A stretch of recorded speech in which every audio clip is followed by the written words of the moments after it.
Pessoal, sejam bem-vindos à nossa segunda live. Hoje é dia 20 de setembro de 2024. Essa live aqui vai ser uma live para a gente bater um papo com vocês, responder as perguntas, mas principalmente interagir com vocês aqui.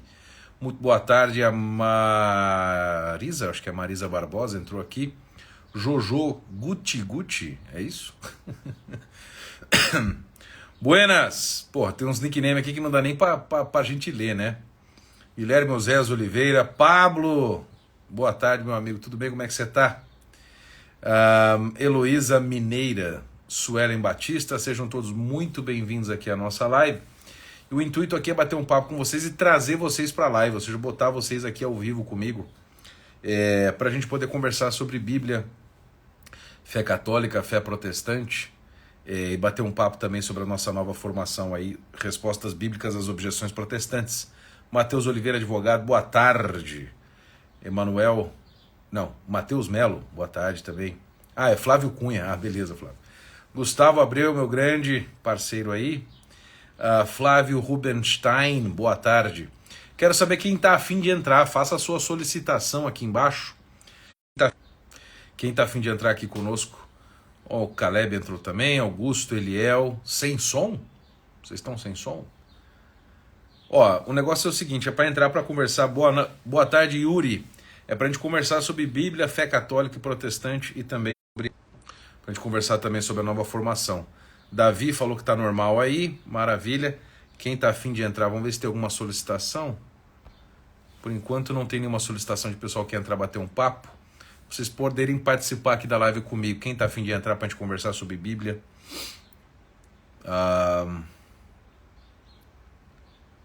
Questão de teoria da evolução, etc. Por enquanto não. O pessoal diz que está travando, mas tem gente falando que está normal. Como é que está para vocês aí?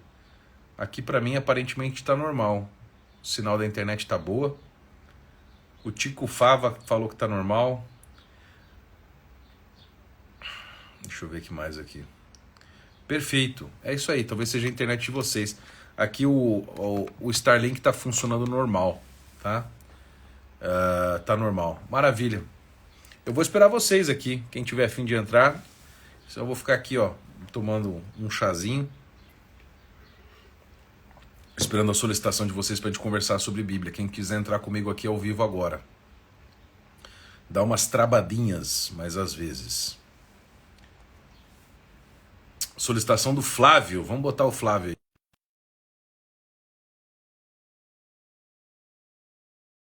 Eu aceitei aqui, Flávio. Não aceitei. Acho que agora aceitei. Vamos ver.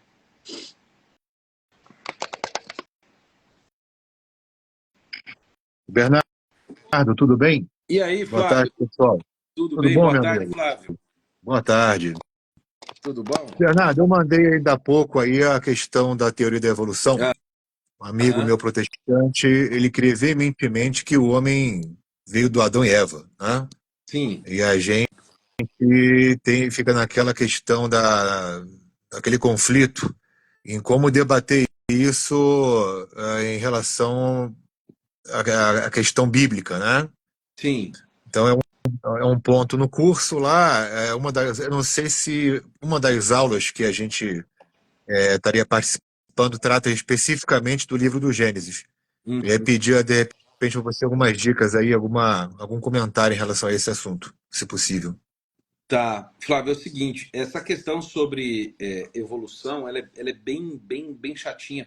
Eu estava, inclusive, acompanhando outro dia um debate sobre, principalmente Adão e Eva, né, serem pessoas reais, né, indivíduos, e não uma metáfora, né, uma analogia do tipo. Eu estava vendo um debate muito interessante entre dois especialistas outro dia no YouTube, em que eles estavam comentando uma obra que foi recentemente publicada nos Estados Unidos, não foi traduzido em português ainda, nem comprei, não chegou, né? Na verdade, não chegou aqui em casa, que são 4 perspectivas a respeito de Adão e Eva.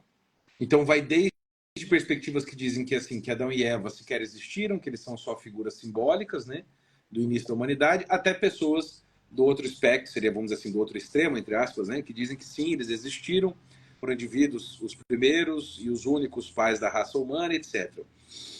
E todos eles julgam, ali tem católicos, protestantes, etc., todos eles julgam estarem baseados nas escrituras, na teologia, na ciência, etc. Eu acho que, para o propósito do que a gente tem pensado fazer, né, nessa nova formação sobre respostas bíblicas às objeções protestantes, não enquadra tanto aqui, mas, como você fez uma pergunta, eu vou te responder. Eu, pessoalmente, tendo a concordar com a doutrina da igreja, inclusive de uma carta que o Papa Pio XII escreveu, dizendo que nós temos que acreditar que existiram pais primordiais, né, ou seja, Adão e Eva. Do contrário, a doutrina do pecado original ela fica totalmente comprometida, né? E certas evidências científicas mais recentes têm apontado mais ou menos para isso, né? Como, por exemplo, a pesquisa feita com o DNA que existe dentro de cada mitocôndria, né? Ou seja, cada célula humana tem a mitocôndria que, entre outras funções, produz energia na célula, né? Ou seja, ela faz aquela troca do ATP para produzir energia. E esse DNA de cada célula, de cada, aliás, mitocôndria, ele só é passado pela mãe. A gente recebe só pela mãe, não recebe o DNA do pai, né? Mitocondrial, eu estou falando, né? Não o DNA Sim, completo. correto. E o que eles descobriram? Eles foram rastreando e pegando várias etnias e etc. da humanidade no mundo inteiro e eles descobriram que todos nós temos basicamente o mesmo DNA mitocondrial. O que isso nos diz? Que nós tivemos uma mãe em comum, né? Tanto que esse DNA é chamado de EVA mitocondrial, né? Então, agora, a Interessante. data de quando é essa mulher, ninguém sabe. Uns dizem 100 mil anos, outros dizem 10 mil anos, outros dizem 5 mil anos, outros dizem milhões de anos. Eu acho que daí esse é outro debate. Mas são evidências que mostram, pelo menos, que nós tivemos uma mãe em comum. E agora, bom, é meio óbvio pensar também que tivemos um pai em comum, né? Se a coisa fica desse jeito, né? Então, eu acho que eu iria por aí, né? O Davi Costa, Davi aqui está falando centríolos do pai e as mitocôndrias da mãe, exatamente. Tá bom? Perfeito. Beleza. Obrigado aí pela dica. Maravilha, querido. Obrigado. Eu que agradeço. Forte abraço Vamos para aí receber. você. Bom fim de Bom semana. dia, obrigado. Vamos receber aí outra pessoa. Maravilha. Ó, quem tiver mais aí, faz a solicitação que a gente bota vocês ao vivo aqui. Quem mais está aqui? Vamos pegar uma mulher. Maria Celeste Tavares, será que ela está aqui ainda? Eu recebi a solicitação dela. Vamos ver.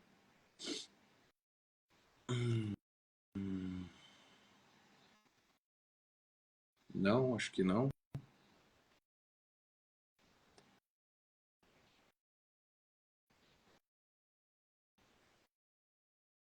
Ué, não deu para aceitar aqui.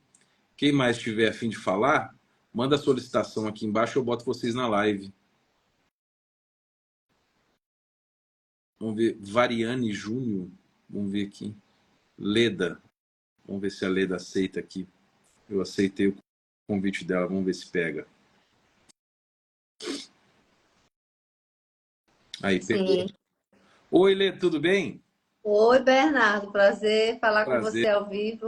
prazer Sou meu. sua fã do seu curso o Combate, Bom Ah, Combate.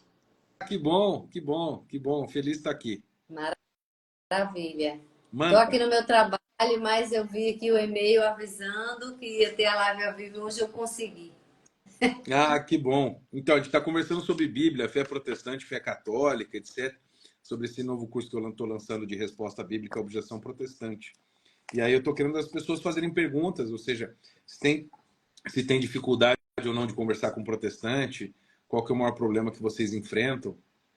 Eu tenho principalmente em relação à questão do sábado, que ela é muito repetida, essa questão do sábado, em relação às minhas amigas que são protestantes. Elas falam muito, né? E em relação a Maria, né, ao valor que a religião católica dá a Maria. Isso daí, os protestantes, eles são as duas questões que mais nos afetam os católicos. Por exemplo, em relação ao sábado, isso é uma coisa meio recente, tá? Que foi muito, vamos dizer assim, difundida pelos adventistas, né? Que eles são sabatistas, né? Eles não são do domingo, né? porque eles pegam a questão da lei. Mas quando a gente olha no Novo Testamento, aqui vai um argumento para todo mundo que está ouvindo a live aqui, é muito simples, porque o sábado era para ser guardado porque Deus descansou neste dia de tudo que tinha criado, certo? Não é? E Jesus, quando morre, ele de fato descansa no sábado, né? Ou seja, ele dorme no sábado, mas ele não dorme de fato, vamos dizer, o corpo dele dorme.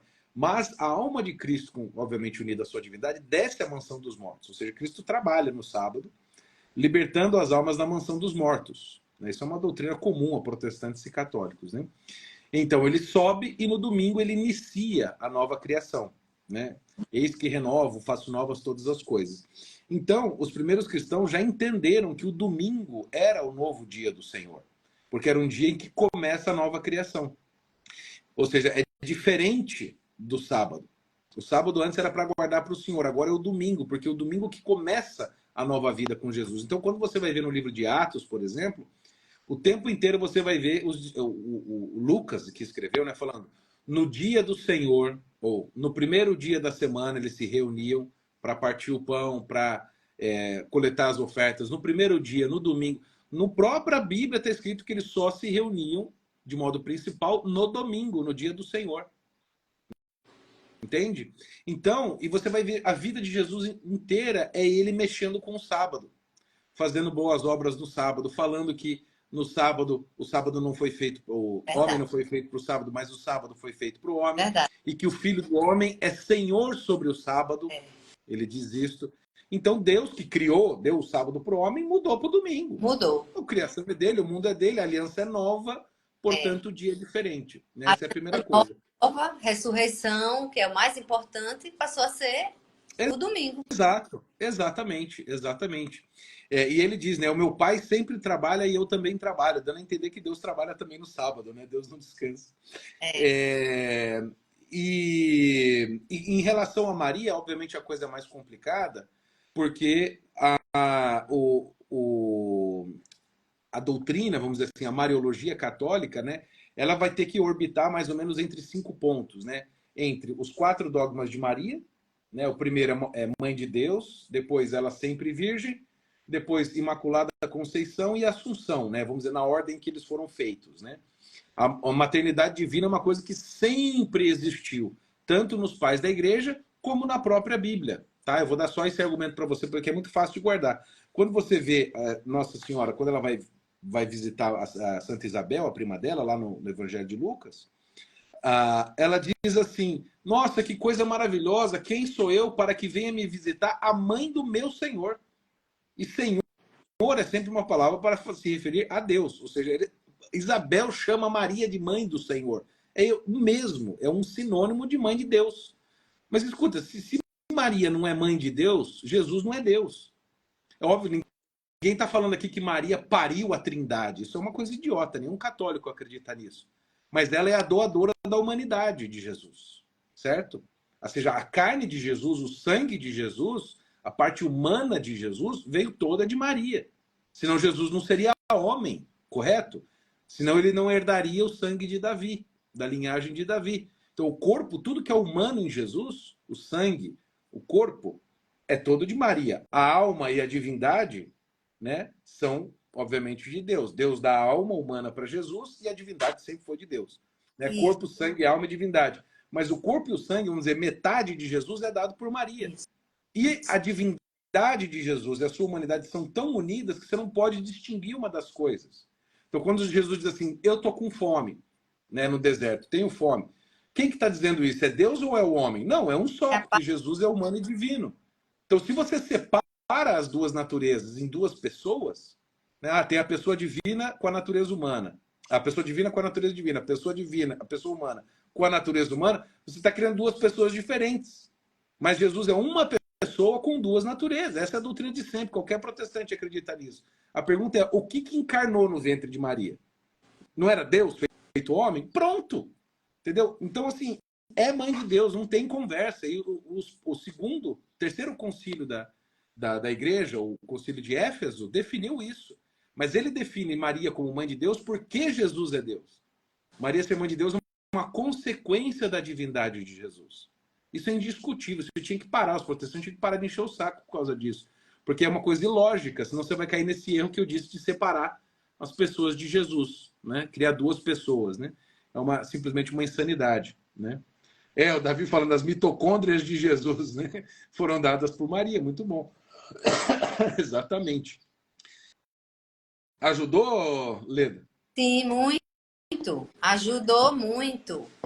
Eu vou anotar os principais dogmas marianos para ficar bem fixo na minha Aí é mente. o seguinte, os Próxima. outros, é claro que isso dá para ser muito mais bem elaborado, a gente está aqui batendo um papo informal, né? Mas os outros dogmas da Maria ser sempre virgem, nascida sem pecado e que foi assunta aos céus em corpo e alma, também é tudo demonstrável na Bíblia, na tradição, na história, nos primeiros concílios, nos pais da igreja.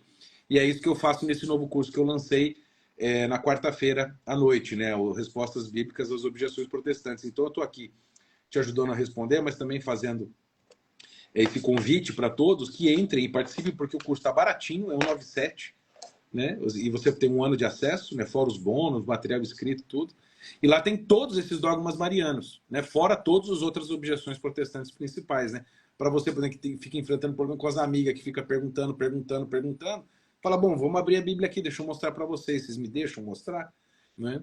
E quando a gente faz isso, portanto, ficam meio desesperados, mas é muito bom fazer isso, né? Porque é a autoridade que eles aceitam. Se você não for trabalhar com isso aqui, eles não vão aceitar. Eu acho que ela travou.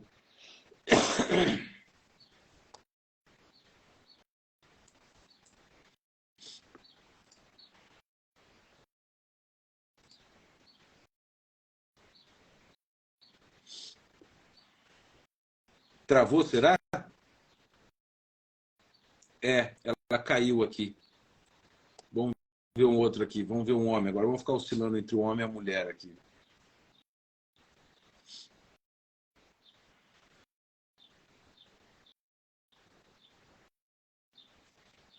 Tentei colocar aqui o Yuri Alexander, mas não foi.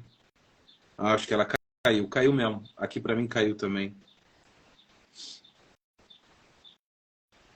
Todos os dogmas marianos glorificam a Deus. É isso aí.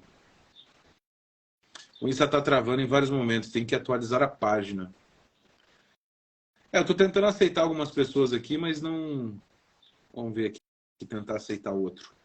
Façam solicitação aqui embaixo, pessoal. Tem um maisinho para você poder entrar e pedir a solicitação para mim para participar da live aqui. Fala, meu caro, tudo bem? Opa, tudo bem, Bernardo? Tudo Prazer bem? Como é que é seu nome? O teu nome tá Ecclesiam Christi. Eu vai, Igreja de Cristo. Ah, Tudo bem, mas... desculpa, eu entrei com o perfil errado, eu acredito. Mas é o meu perfil de catequese, né? Ecclesiam Christi. Meu nome é Ah, Ney.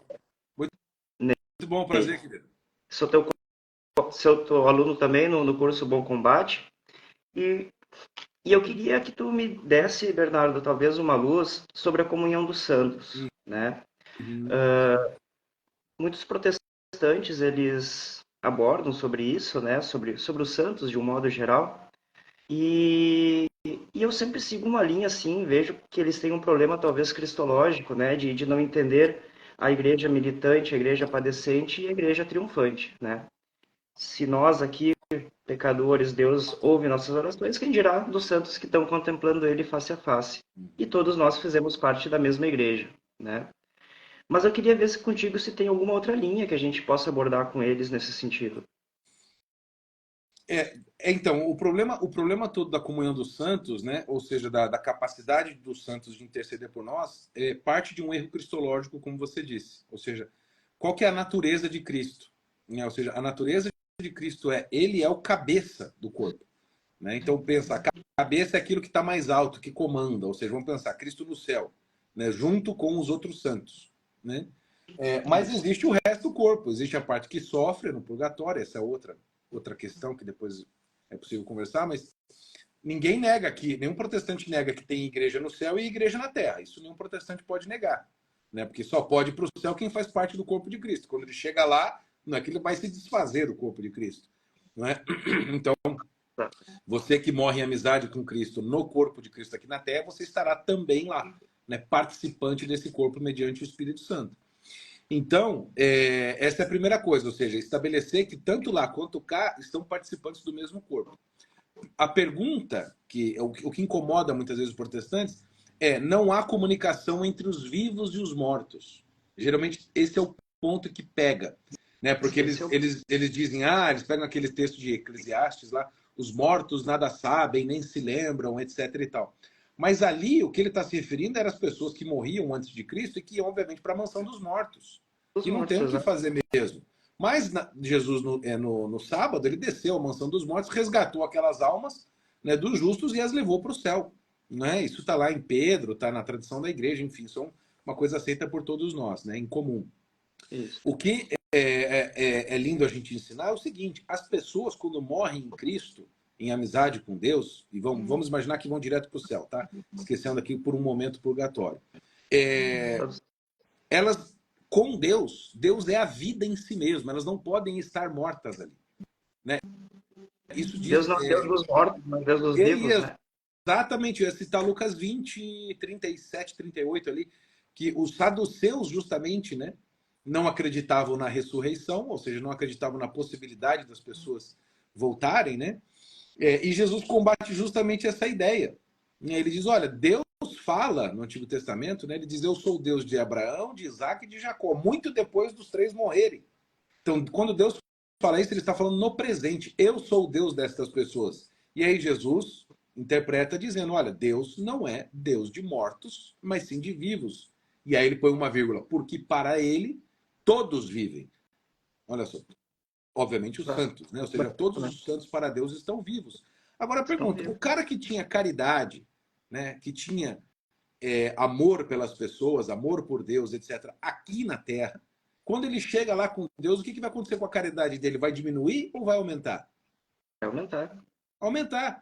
E o que impede ele de interceder se aqui na Terra, imperfeito, caído, preso no corpo, né? Suscetível às concupiscências, às paixões, às tentações, etc. Aqui ele podia interceder pelos outros. O Novo Testamento é abundante em intercessões, né? Jesus pediu que rezassem para ele também no Getsemane, né? Agora lá no céu, não. Eu digo, meu Deus, se isso pode acontecer aqui, por que não pode acontecer lá? Qual o problema? Eu não estou dizendo que o santo é meu mediador. Ninguém fala isso, que o santo é o meu mediador. Não. Porque entre eu e o santo no céu tem Cristo. Entre eu e você aqui tem Cristo. Ou seja, nós só podemos ter essa comunhão dos santos porque estamos no mesmo corpo. É Cristo o mediador. Então é por ele. Por isso que a gente sempre, por exemplo, na missa, quando faz oração, ou qualquer oração, por exemplo, antes de abrir a live, eu rezei a oração do Vinde Espírito Santo. No final de toda oração, a gente sempre diz, por Cristo nosso Senhor. Por quê? Isso só vai ter efetividade, só vai acontecer se estiver acontecendo por Cristo. É tudo que diz. Jesus disse, pedi em meu nome, porque ele é o mediador. Isso é intercessão. Entendeu? Agora, você vai em toda igreja protestante, reza pelo outro. Quer dizer, reza não. Ora pelo outro. Pastor, ora por você, ora para mim. Todo mundo ali se reza um pelo outro. Mas se só tem um mediador, por que você intercede pelo outro? Interceder quer dizer que se colocar justamente no meio. Exato. Entende? Então, essa é uma linha que eu gosto muito de ir, porque você mostra que os santos estão mais vivos do que nós, mais conscientes do que nós, mais perto de Cristo do que nós podemos imaginar. Eles estão inebriados da caridade divina, e aí você traz aqueles exemplos, principalmente de Apocalipse, dos santos clamando por justiça na terra. Baixo do altar, né? Exato. Eles estão no céu clamando pela justiça na terra. Então não é só que eles intercedem, eles sabem o que acontece aqui. Porque eles são, de São Pedro, participantes da natureza divina. Eles não são Deus. Mas Deus, por assim dizer, inunda-os com o seu poder para que eles participem nesta obra de redenção com mais efetividade. Não é? Então eles rezam, Senhor, quando que farás justiça na terra? Sim, porque os mártires estavam sendo destruídos por Nero, etc., pelo Império Romano, né? Isso aí. Eu acho que deu uma boa luz aí. Acho que em Romanos também, né? São Paulo fala aos Romanos, né? Que nem a morte é capaz de nos separar do amor de Deus, né? Exato, Romanos 8. Uhum. Isso, finalzinho do texto, né? Nem a morte, nem a vida, olha só. Nem nem a altura, nem a profundidade, nem a largura, nem o comprimento, nada nos separa do amor de Deus que é em Cristo Jesus. Bom, se nada separa, a morte não separa. Do que você está falando? Exatamente. Não Não, é? já deu uma grande luz aí, abriu o horizonte. Viu só como é simples? É isso aí que eu estou oferecendo no curso muito bem. Ou seja, é gostoso, porque quando você fala isso, uma vez eu expliquei isso para um protestante, ele ficou me olhando e falou, mas eu nunca tinha pensado nisso. Eu falei, pois é, porque você não lê com a igreja. Então, Tá bom, eu acho querido, que obrigado, viu? Um bom te dia para você. agradeço aí. Muito obrigado. Eu que agradeço, valeu, abraço.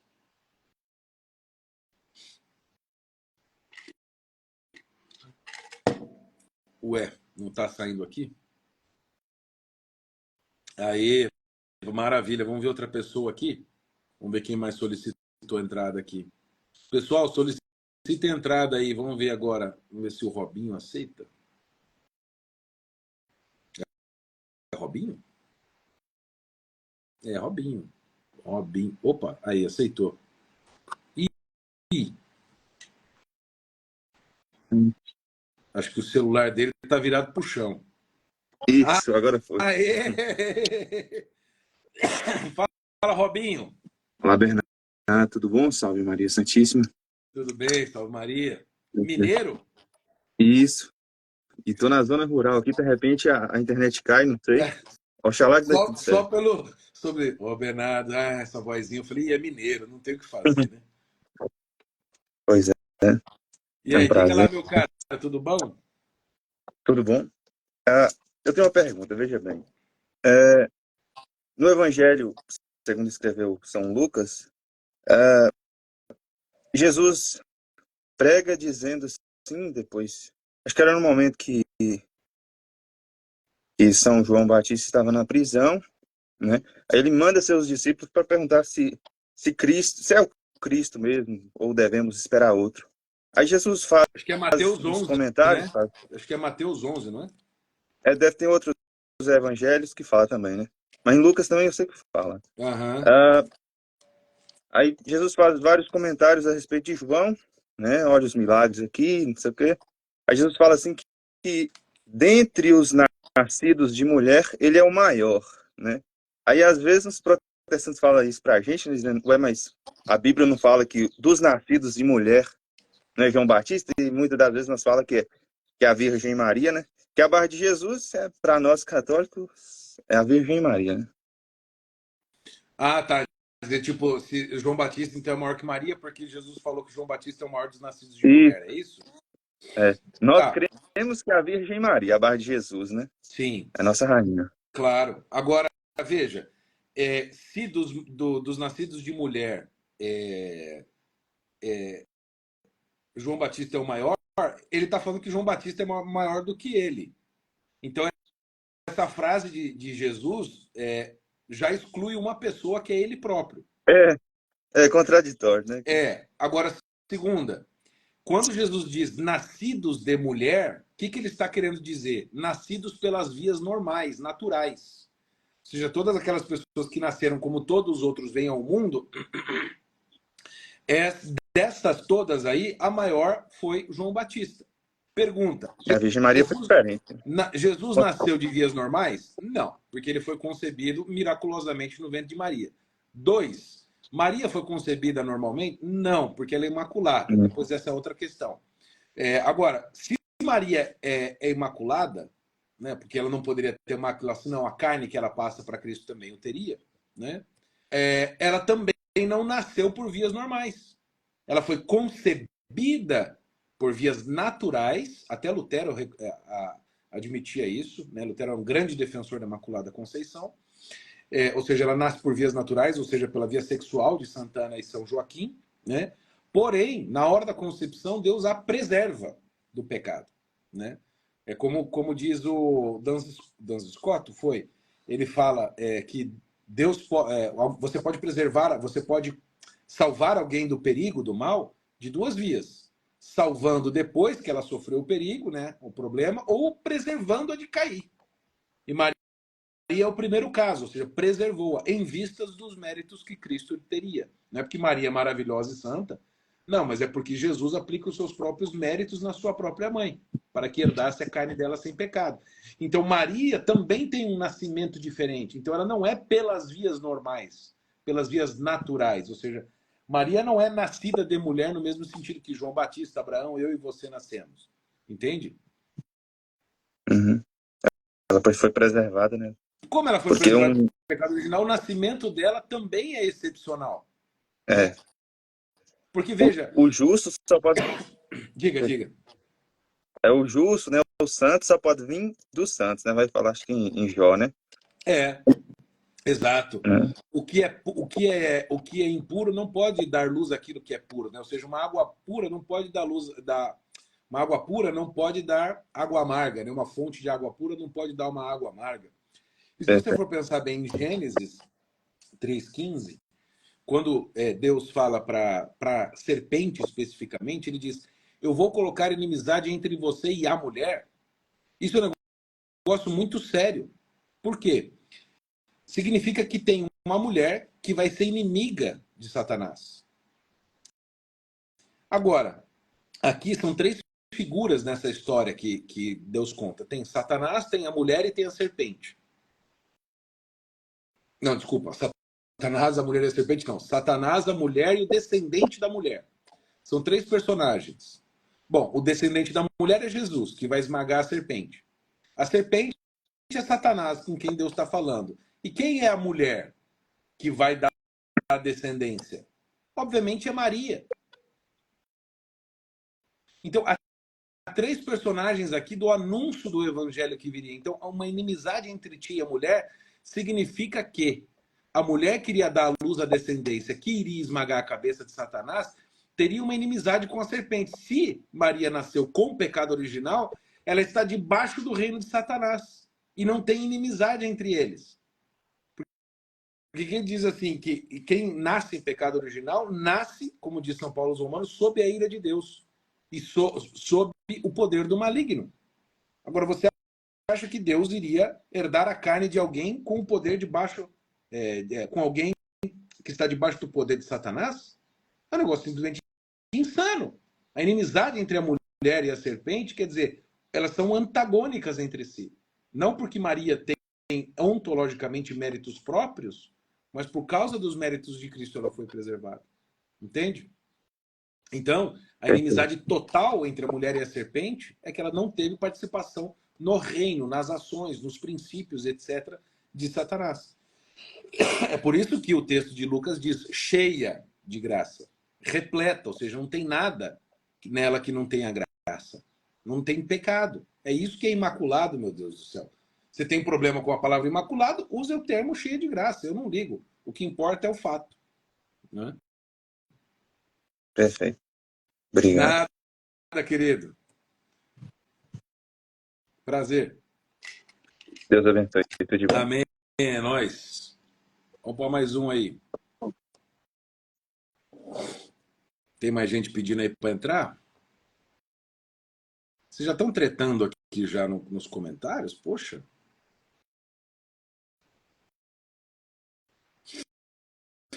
Vamos ver aqui. Tem mais gente solicitando. O Yuri. Deixa eu ver se. Estou pegando meio aleatório aqui. Eu botei para aceitar um aqui. Joba. Porra, eu não consigo ler o nome aqui. Jobaía? É isso? Aí, entrou. Só um momento. Ah, fala, meu cara, tudo bom? Fala, Bernardo, tudo bom? Boa tarde. Beleza. Prazerzão falar com você. Prazer, querido. Tudo bom? O que manda de bom? Você fala da Tudo onde, aliás? certinho. Da Bahia mesmo? Salvador da Bahia, exatamente. Oh, maravilha. Tá quente Calorão aí? aqui. Nossa Senhora, muito quente. Só tem verão e inferno, né? Não tem outro clima aqui, é impressionante. O que manda de bom? Quem me dera tá no Paraná. Não, Mas tá gostoso. o que eu pergunto para você, na verdade, primeiramente eu queria só agradecer a você por todo o seu trabalho, seu apostolado na internet, e uma das principais pessoas que me ajudaram a voltar para a igreja. além do professor Olavo, querido, foi você, entre outros também, mas você, sem dúvida, e o professor Olavo foram os dois principais. Então, antes de tudo, eu queria agradecer a você e dizer que você está sempre nas minhas orações, né? E juntamente com o professor, e deixar esse agradecimento público aí para você, Obrigado. por todo o trabalho que e vai fazendo ainda, né? Mas a Obrigado, minha obrigado. pergunta, na verdade, seria mais voltada para uma dúvida que surgiu ontem nas minhas leituras. Eu estou lendo atualmente o livro do Daniel Holtz sobre o povo antigo de Israel, não? A história sagrada do povo de Israel. E ele dizia ali, entre outras coisas, que o livro de Ruth, que é tão belo, né?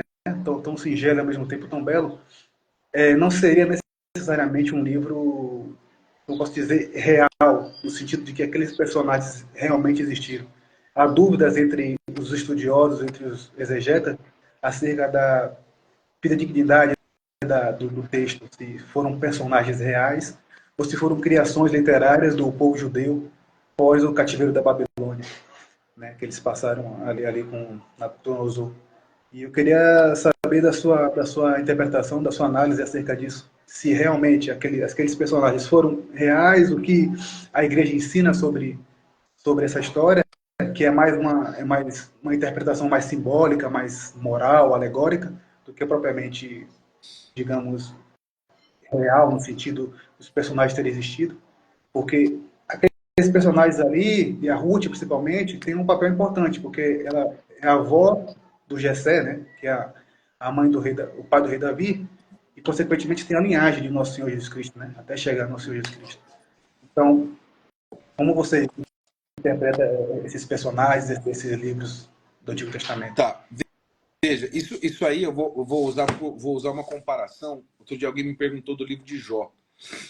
Ninguém falou, Bernardo, outro dia um padre falou para mim que o livro de Jó, o Jó nunca existiu.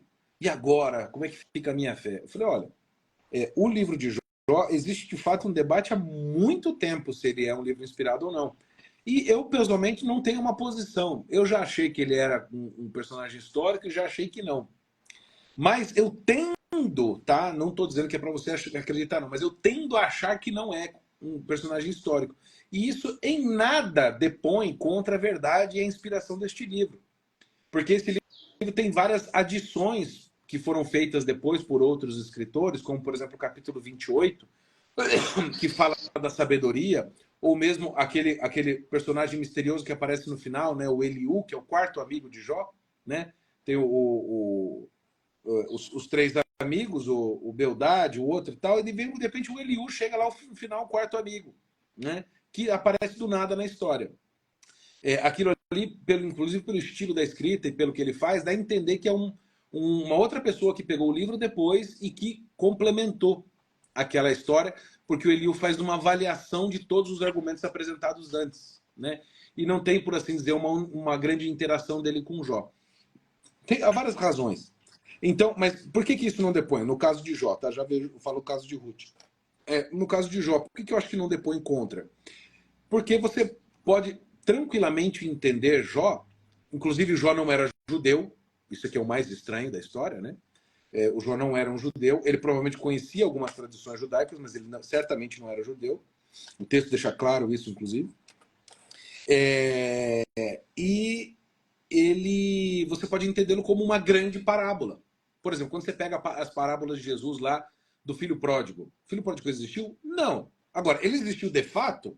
Bom, existiram muitas pessoas que se comportaram como filho de Jó, como filho pródigo, mas a principal delas que Jesus está querendo mostrar são os próprios judeus.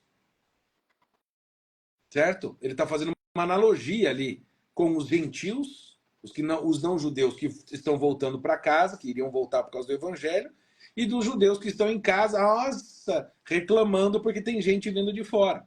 Entende? Aquilo ali é para mostrar isso, entre outras coisas, nós também, na nossa vida pessoal, quando fugimos de Deus, mas principalmente era para mostrar essa questão judeu não judeu, como o evangelho seria aberto para todos. Então você pode entender Jó como uma grande parábola do ensino, né, sobre o problema do mal, sobre a questão da confiança na providência divina, sobre o desapego com as coisas terrenas, sobre como Deus recompensa aqueles que permanecem fiel, como existem influências sobrenaturais profundas no mal na nossa vida que nós não ficamos sabendo, né? Nós sabemos de muitas coisas pelas verdades tidas ali. Se é histórico ou não, eu acho que a questão de Jó é meio não digo irrelevante, mas eu acho que não é fundamental. No caso de Ruth, eu já acho que não. Eu já acho que eu tendo a concordar com os pais da igreja que é um livro histórico. Porque quando você pega as listas dos pais da igreja, por exemplo, Atanásio, ou Orígenes, ou um Militão, ou tantos outros que fizeram listas do Antigo Testamento, dos livros mais reconhecidos, Ruth sempre está junto com os livros históricos. Né? Ou seja, se ele está junto com os livros históricos, ele tende a ser percebido como um livro histórico fiel. E eu não me lembro, pelo menos eu não lembro de ter lido, tá? Em nenhum pai da igreja que o considera como um livro alegórico, tá? Eu tendo a acreditar que ele é um livro razoavelmente histórico, sim. É claro que, como quase todo livro da Escritura, existem interpolações teológicas. Isso São João faz mesmo, né? Por exemplo, quando ele diz assim, ele está narrando a conversa de Jesus com Nicodemos, e Jesus fala assim, olha, Nicodemos, quando eu for levantado da terra, né, como a serpente de bronze, né, eu vou atrair todos a mim mesmo. Aí João encerra, fala de Jesus e faz um comentário próprio, porque ele estava falando do tipo de morte que ele iria morrer. Claro, porque ele escreve aquilo depois da crucificação. Então ele interpreta os fatos que Jesus está narrando e coloca a sua própria visão teológica, interpretação do acontecimento. Então, muito possivelmente, Ruth também tem isso. Muitos livros antigos têm isso. E é muito normal acontecer isso. Jó está cheio disso. Né? Os livros históricos são bastante carregados desses comentários. Né? Mas eu acho que o caso do livro de Ruth, sim, eu tendo a acreditar junto com os pais da igreja e com os intérpretes que ele é, assim, mais um livro histórico e não dá para ser encarado como parábola, não, mesmo porque tem essa questão da descendência que você mencionou. E é um livro belíssimo, né? Porque se Muito. passa em um período complicado em Israel, né? Quer dizer, história complicado do povo de Israel já é uma coisa, digamos assim, comum. Mas se passa entre as brigas, entre os livros ali, e ao mesmo tempo tem essa ternura que é o livro de Ruth ali, né? Que é uma coisa muito bonita, né? E que, enfim, ela encontra o Boaz, então, que acaba ajudando ela. Enfim, eu acho muito bonito e acabei que essa leitura surgiu essa dúvida acerca da real, se os personagens ali são reais. E como tem consequências diretas com o nascimento do nosso Jesus. Sim, sim. Como tem consequências diretas. Sim, Então não poderia ser somente figurado, no sentido figurado. Eu acho que não. Acho que é uma tese difícil. Uhum. Tá bom. Enfim, obrigado por tirar essa dúvida. Grande abraço. Um abraço aí para a Bahia, meu querido. Eu quero só dizer uma coisa rápida. Houve uma situação, eu acompanho você já há muito tempo, desde a época antes da pandemia. E eu me lembro que eu acompanhava você muito na época da pandemia, que você batia forte nos políticos e tal, acerca daquele período em que se mandou fechar tudo, etc. E naquele período que eu estava também adentrando muito na fé, lendo bastante, procurando compreender bastante, através das suas dicas, inclusive, houve uma situação na minha vida que eu me acordei de madrugada, meio assim, desnorteado, e veio em minha mente um desejo muito grande de rezar por você. Rezar uma Ave Maria e um Pai Nosso. Eu não entendi muito bem aquilo, não compreendi porque veio esse intuito, assim, essa inspiração por rezar por você. Era de madrugada, assim. E eu não pensei muito em rezar um Pai Nosso e uma Ave Maria por você, porque eu sei que a batalha é grande, a batalha espiritual é forte, é grande, e você é um dos nossos paladinos da fé aqui católica aqui no Brasil, com muita justiça e com muita seriedade. E eu não sei, surgiu aquela situação, eu acabei rezando por você, um Pai Nosso, Ave Maria, e nada, só queria deixar esse testemunho porque foi uma situação um pouco estranha, um pouco inusitada, mas que eu acabei tendo essa inspiração para rezar pela sua pessoa e continuo rezando porque você é um grande cara. Obrigado. Todos vocês aí rezem por mim, porque vocês não sabem, eu não fico contando, mas é difícil. Obrigado. Foi um negócio meio estranho. Mas enfim. Acontece muito isso. Grande abraço, Bernardo. Fica com Deus. Grande abraço. Obrigadão. Querido, abraço. Deus te abençoe. Amém. Vamos ver quem mais aí está pedindo para entrar. Tem um pessoal aqui pedindo sobre questão de batismo de criança. Quem foi que pediu aqui? Andréia e Rafaela tiraram uma dúvida sobre o batismo de criança. Sempre sou questionado por protestantes. Minha filha, Andréia, sabe que você tem que perguntar para eles o seguinte: por que, se esse negócio é tão bíblico que não pode batizar crianças, por que existe um grande ramo do cristianismo protestante, que são os presbiterianos, que batizam crianças?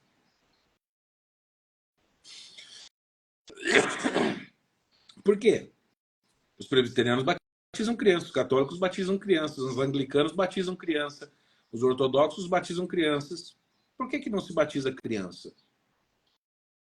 Veja, gente, se você acha que a pessoa só quando ela tá velha que ela pode batizar, porque ela tem que consentir, tem que estar na idade da razão, oh meu Deus do céu, você está fazendo do dom da graça menor que a maldição do pecado. Porque a pessoa nasce, todo ser humano que nasceu desse mundo, exceto a Virgem Maria e Nosso Senhor, nasceram com o pecado original, herdaram. Aí, você herda do pecado original, você espera a pessoa chegar na idade da razão para pedir se ela decide. Meu Deus, mas a salvação é um dom gratuito, por que você não vai aplicar isso a uma criança? E justamente no batismo você recebe a fé. Justamente no batismo você é incluído no corpo de Cristo. Por que você vai sonegar isso a uma criança? A criança nasce indelevelmente contra a sua, vamos dizer assim, né? Ninguém perguntou para ela se ela quer nascer ou não, ninguém perguntou se ela quer nascer ou não com o pecado original, mas você vai sonegar o batismo e a salvação. Porque Jesus diz que importa nascer da água e do Espírito. Depois lá em Marcos ele vai dizer assim, quem crer e for batizado será salvo. Mas quem for batizado e crer, não importa a ordem, mas enfim, ser batizado é uma condição para ser salvo. E você sonega isso para uma criança. Tem o caso da conversão de Cornélio, né? Que ele vai lá e salva a casa inteira. A casa inteira se converte. Depois o centurião lá com Paulo, né? Será salvo tu e tua casa. Inclui as crianças. E é uma prática cristã desde o início, porque entende-se que onde abundou o pecado, superabundou a graça. Por óbvio. Então a pessoa herda do pecado, a gente vai lá, pela graça de Deus, no batismo, com a água e com as palavras do batismo, como Jesus ensinou, e nós, né, aplicamos os benefícios da obra de Cristo na vida daquela pessoa, tornando-a perdoada do pecado original. É isso que São Paulo diz, batizados com Cristo, ou sepultados com Cristo no seu batismo. Por que você seleciona, né? Vai sonegar isso para uma criança? Eu estou falando, Paulo batiza toda a família, né?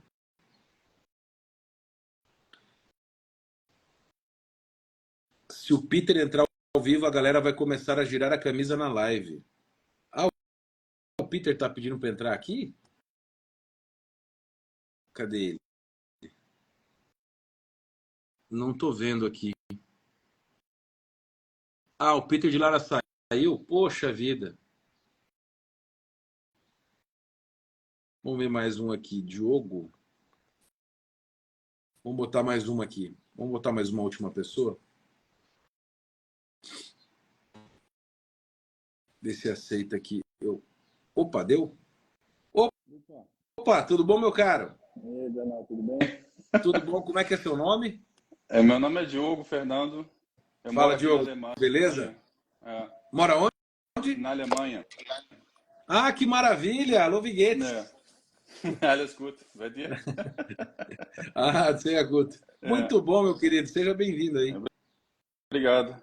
Não, olha só, eu queria falar com você um negócio assim que eu sinto assim de coração, que um coração meio desanimado, sabe? Fala a verdade.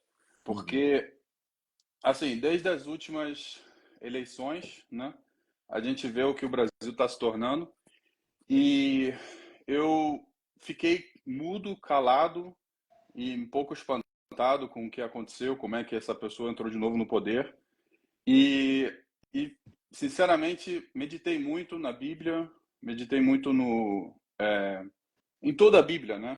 E especialmente no tema do faraó, que escravizou o povo de Israel por 400 anos, né? Então eu perguntei assim, pô, será que o Brasil chegou no nível que ele precisa ser escravizado por 400 anos? Ou você acha que ele tem salvação agora, sabe? Porque, obviamente, a escravidão, a dor e a cruz, se tomado de um modo sobrenatural e pede a reconciliação com Deus, te liberta, né? Então, eu me pergunto, né, o que você acha sobre isso? Você acha que o Brasil tem jeito agora? Ou é algo mais que realmente precisa de alguma purificação espiritual mais intensa? Ai, ai. Olha, assim, para dizer bem a verdade, eu acho que o Brasil nunca foi de fato uma nação livre e independente, tá? O Brasil sempre esteve na mão de alguém, de grupos, né? Nunca foi uma nação que conseguiu exercer sua plena liberdade. Nas poucas chances que a gente teve, normalmente os militares, junto com algum outro povo, fez o favor de destruir tudo, né? Como foi agora de novo, né? Os militares são talvez, como tem uma tese que eu acho bem interessante, né? Um dos principais agentes revolucionários do país, né? Eu concordo muito com isso. Pode ver, toda a confusão que tem no Brasil está envolvido milico. Até do lado comunista, o Prestes, tudo era sempre milico no meio, até do lado comunista, maçônico, tudo sempre comum, né? Sempre é milico. Então, eu acho assim, a gente nunca teve um país realmente livre, sempre teve debaixo da mão de alguém. Agora, imaginar que essa solução para esses problemas vão ser fáceis, eu acho que não. Eu acho que a gente não tem um destino bonito pensando nos próximos 20 anos. Agora, existe uma luz de esperança muito forte, Diogo, né? Diogo, Em que sentido? Pelas vias, principalmente da religião, que você falou na questão da purificação, né? Existe vamos usar esse termo que os protestantes gostam, esse mover de Deus, né? Ou seja, você consegue olhar, né? Eu viajo muito no Brasil, né? Consigo ouvir muito, converso com muitas pessoas, e o Brasil talvez seja o único, né? Ou um dos únicos países do mundo em que está tendo, de fato, uma espécie de um novo Pentecostes. Está tendo assim um avivamento espiritual muito grande, muito grande. Você vê o que tem feito. Eu acompanho obviamente mais a Igreja Católica, né? Mas você vê esses grandes padres, influencers online, como eu e tantos outros, da Frei Gilson, o pessoal do Instituto Hesed, etc. e tal, reunindo 600 mil, 700 mil pessoas numa live com a tamanho para rezar. Eu digo, olha, não, se você fala isso para um gringo, ele acha que você está brincando com a cara dele. é verdade. Quando eu conversei com o Scott Hahn, eu perguntei para ele o seguinte, falei, olha, eu fiz um filme sobre teologia da libertação e teve quase 2 milhões de visualizações. Ele fez o quê? Ele falou sobre esse assunto? Porque é um negócio tão específico, né? Ele falou, o quê? Eu falei, meu filho. Ele falou, mas como? Eu falei, pois é, eu tenho milhares de alunos, milhares de seguidores, e normalmente esse é um dos assuntos principais, né? Existem outros, mas esse é um dos assuntos principais. E as pessoas estão acordadas para esse assunto. Nós temos leigos, né, sendo mais ouvidos do que 400 bispos, né? Ou seja, você está vendo o pessoal comprando. Eu sei que eu tenho livraria, né? E vendo livros online. Então, eu vejo a quantidade e o tipo de literatura que as pessoas estão consumindo. As pessoas estão estudando muito, coisa que não aconteceu. Os nossos pais, os nossos avós, meio que negligenciaram a transmissão da fé, né? Principalmente a geração dos pais, que foram pais nos anos 70 e 80, né? Até o final, comecinho dos 90, preferiram trabalhar, por razões óbvias, né? Porque a situação no Brasil estava um lixo, né? Por causa dos militares, mais uma vez. Preferiram trabalhar e virar concurseiro, aquela coisa toda, do que legar valores e fazer guerra cultural, vamos dizer assim. E aí vem essa geração dos 90 e 2000, que é uma geração simplesmente que não recebeu nada nesse sentido. Recebeu, talvez, vontade de fazer alguma coisa, mas sem valores estruturados. Mas agora isso está mudando, porque essa geração que não recebeu, né, a quem foi sonegado essa tradição cristã brasileira, católica, etc., agora está com uma sede de um passado que eles não tiveram. Então, o principal agente desses grupos que se reúnem no Brasil inteiro, grupos de estudo, grupos católicos, centros católicos, escolas católicas, livrarias. Cara, se você for procurar livraria católica, você vai encontrar umas 200 na internet, nego vendendo terço, autor de direito, imagem, as pessoas compreendendo e estudando o que é Santa Missa. Você pergunta para um cara de 50, 60 anos hoje o que é Santa Missa, ele não vai saber explicar. Pergunta para um jovem qualquer de paróquia aí hoje, de grupo de canção de RCC ou até do mais tradicional, eles vão explicar para você bonitinho. Mas, para que esta massa comece a mudar as coisas, vai ter que esperar 20, 30 anos. E o que o padre está falando aqui embaixo também. A nova geração do clero também está conseguindo escapar da TL. Verdade. O padre tem muita razão. Sua bênção, padre. Porque o clero jovem está cansado daquele ramerrão, daquela chatice da teologia da libertação e outras teologias erradas, né? E quando você vai, eu não posso falar onde, mas eu vou em seminários, ou converso com seminaristas no Brasil inteiro, nos conventos, nos claustros, etc., converso com os religiosos, eu vejo uma nova geração que está vindo com tudo. Pode ver, a maioria dos padres que fazem sucesso hoje são padres jovens, porque dão doutrina. Grupos de oração, né? Pessoas se preocupando com a comunhão assim, de um jeito muito grande, com a devoção, etc. Às vezes até pecando por excesso, né, em certas coisas. Mas o que isso demonstra para mim? Né? Que Deus está preparando uma nova geração. Vai demorar? Vai. Nós vamos sofrer? Vamos. E este sofrimento que você disse, essa expiação, esse purgatório, vamos dizer assim, que a gente tem que viver, ele é fundamental para criar uma geração virtuosa. Você pega a geração, pelo menos dos meus avós, não sei que idade você tem, mas dos meus avós que nasceram ali nos anos 30, né, mais ou menos, 20 e poucos. Uma avó minha nasceu em 24, outra em 31, né? Pega ali 25, 30, essa geração ali. Pré-Primeira Guerra, né? Que estava ali com uns 15, 20 anos na Segunda Guerra. Desculpa, pós-segunda e antes da pós-primeira e antes da segunda.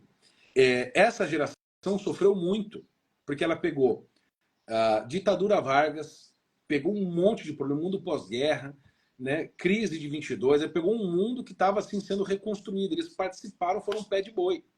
Né? As gerações que vieram depois pegaram resquícios disso. Né? Agora, a nossa geração voltou a enfrentar uma situação mais ou menos similar àquela dos nossos avós. Né? Com essas crises econômicas, com achaques e perseguições aos nossos valores, tendo que reconstruir basicamente as bases da nossa civilização que foram largadas às traças. Então, não estou dizendo que é igual, mas é um pouco parecido assim, em certos aspectos. Né? Então, eu vejo que o futuro daqui uns 30 anos é muito promissor, mesmo. Mas até lá nós vamos sofrer muito. Mesmo porque o estado de coisas de poder, né, o esquema de poder que se instaurou no Brasil hoje, eu não consigo olhar para 10, 15 anos na frente e dizer que isso vai melhorar. Eu também não. E não estou nem falando de Lula, PT, eu estou falando dos donos do poder, da turma que nunca sai.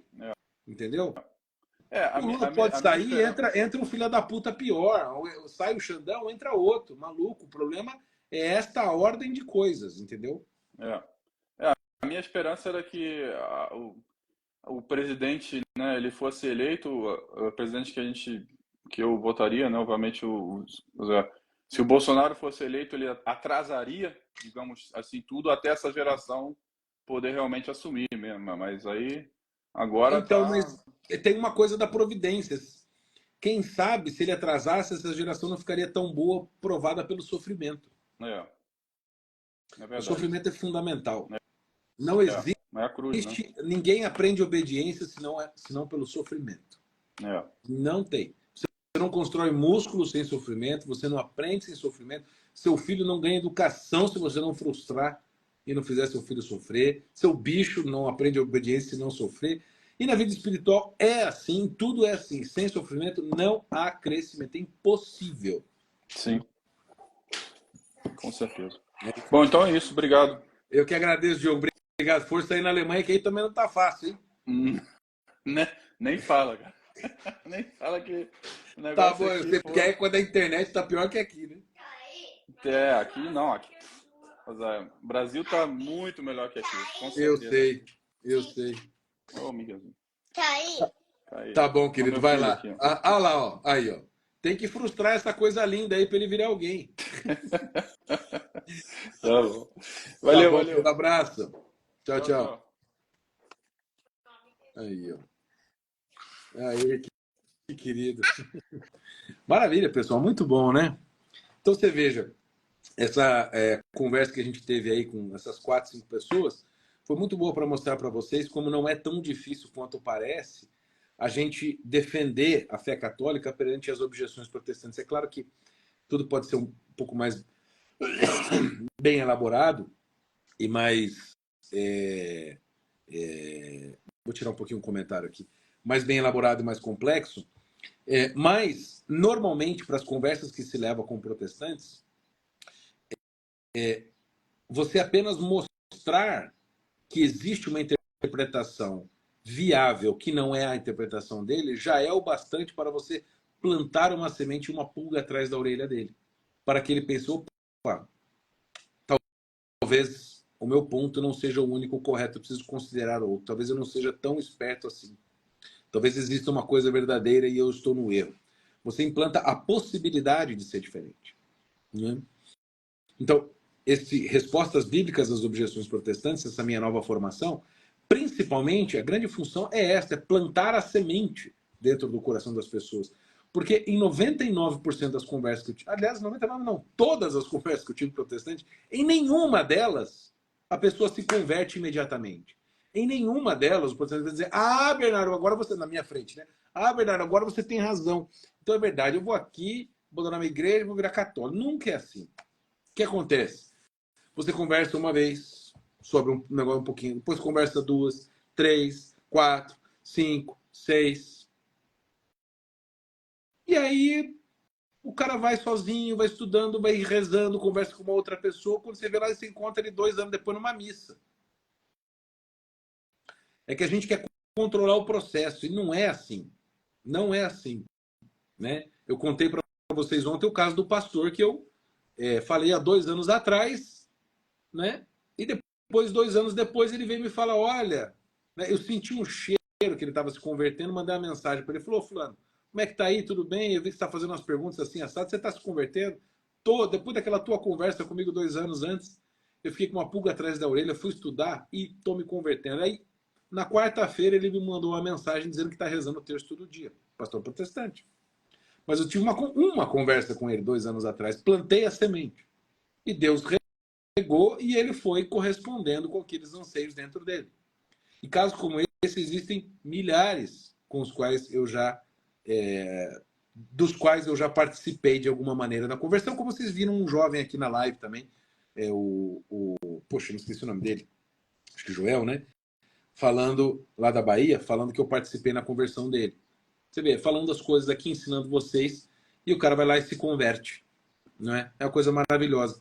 Então, essa formação, este curso, Respostas Bíblicas às Objeções Protestantes, tem a primeira função é essa. E claro, isso vai também fortalecer a sua fé protestante, porque você vai ver que a sua fé protestante, sua fé católica, você vai ver que a sua fé católica ela não é simplesmente baseada no nada, ou apenas na opinião e na vontade da igreja. Não. O fundamento primeiro da teologia católica é a Bíblia. Toda vez que você vai ver um católico argumentar, é sempre fundamentado em primeiro lugar na Bíblia, depois entremeado pela tradição com o magistério. Mas a autoridade é a Bíblia. Se você pega uma dogmática do Gerhard Miller, por exemplo, eu tenho ela aqui. Se eu pegar esse livraço aqui, ó, a dogmática do cardeal, né, Ludwig Miller, Gerhard Ludwig Miller, o cardeal, que é um excelente dogmático, é um livro maravilhoso, pesado, mas muito bom. As suas argumentações são 80% baseadas nas escrituras.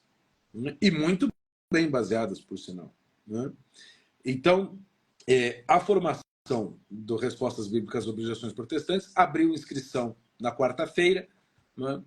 É um curso, vamos dizer, rápido. Se você fizer 40 minutos mais ou menos por dia, você termina a formação em 7 dias, porque são 16 aulas de até 15 minutos, umas mais, uma menos, né? Em torno de 15 minutos. Depois você vai receber, além das 16 aulas, você vai receber 2 bônus sobre Virgem Maria, né? E depois tem o e-book para você aprofundar seus estudos, e depois também tem o material escrito aula por aula, tá? Tudo isso você recebe por R$ 197 à vista, ou então 12 de R$ 19,66. O valor normal do curso é R$ 297, tá? Nos próximos dias a gente vai fechar o carrinho e aí vai voltar para o preço de R$ 297. Mas como a gente está abrindo a primeira turma, a gente está fazendo um preço promocional de R$ 100 de desconto. Então de 297 para 197 à vista, ou então 12 de R$ 19,66. O link está aqui no meu perfil, você clica aqui e lá tem um link para você se inscrever imediatamente e participar desse movimento para trazer de volta os protestantes para casa, né? Sem pretensões imediatistas, sabendo que a gente planta e Deus dá o crescimento. Vocês vão ver como isso funciona, eu já vi muito isso na minha vida, e já tenho alunos meus e amigos meus que ajudei a converter, né? Não posso dizer que eu converti, né? Mas eu ajudei a converter, e que se tornaram também semeadores e ajudaram a converter outras pessoas, né? Então isso se multiplica de forma exponencial. O curso tem garantia de 7 dias, então se você comprar hoje, sexta, você tem até a próxima sexta de garantia. Não gostou, a gente dá o dinheiro de volta, tá? E se você quiser, você pode assistir o curso inteiro antes da garantia, né? Da garantia acabar, assistir o curso inteiro e depois pegar o seu dinheiro de volta, se você for um sacana. Você pode até fazer isso. Mas o curso Respostas Bíblicas às Objeções Protestantes vai ajudar justamente nisso, a preparar você, católico, para a defesa da fé com firmeza, objetividade e caridade, né? E lembrando também que pode ser para protestantes que estão querendo se converter, estão em dúvida, querem conhecer melhor, né? 16 aulas, 2 bônus sobre a Virgem Maria e que mais? Sim, a lista de aulas, né? Para quem estiver interessado, sobre o que é o protestantismo, né? O que é um protestante, que é uma pergunta fundamental, sola escritura, tradição, a importância da tradição, magistério papado, depois infalibilidade papal, sobre sacerdócio, sacramentos, se somente a fé ou fé e obras é que salvam, depois Eucaristia, confissão, Maria Mãe de Deus, Maria Sempre Virgem, 12, intercessão dos santos, veneração e idolatria, imagens, purgatório e indulgências, 16. Aí os 2 bônus de Maria Imaculada, Maria Assunta aos Céus, e depois tem uns segredinhos que vão ser liberados para quem comprar o curso agora, vai receber uns bônus a mais, que eu não vou contar o que é um bônus secreto, mas garanto que é mais de um, tá? E é muito necessário, porque é uma acusação que fazem muito contra nós. Vai ter transcrição, como eu disse, em PDF das aulas, com recomendações de leitura, etc., para quem quiser se aprofundar. Então está com 35% de desconto de 297 por 197, ou então 12 no cartão até 12 vezes de 19,66. Tá bom? Paga no Pix à vista, no boleto à vista ou no cartão de crédito. Aí você pode dividir. O link da Hotmart para comprar está aqui na minha bio. É só clicar no texto em azulzinho que está ali, inscreva-se, né, com uma flechinha, clica lá que você vai ser meu aluno, tá bom? Já tem bastante gente se inscrevendo, eu estou muito feliz. Agradeço a todos vocês que estiveram aqui comigo na live. Amanhã eu aviso se tiver live aqui no meu Insta, mas eu quero fazer mais lives com vocês interagindo assim. Eu gostei bastante de responder as perguntas, tá bom? Um beijo, um queijo para vocês. Fiquem com Deus e que Nossa Senhora Auxílio dos Cristãos rogue por nós. Tchau, pessoal. Um abraço. Fiquem com Deus.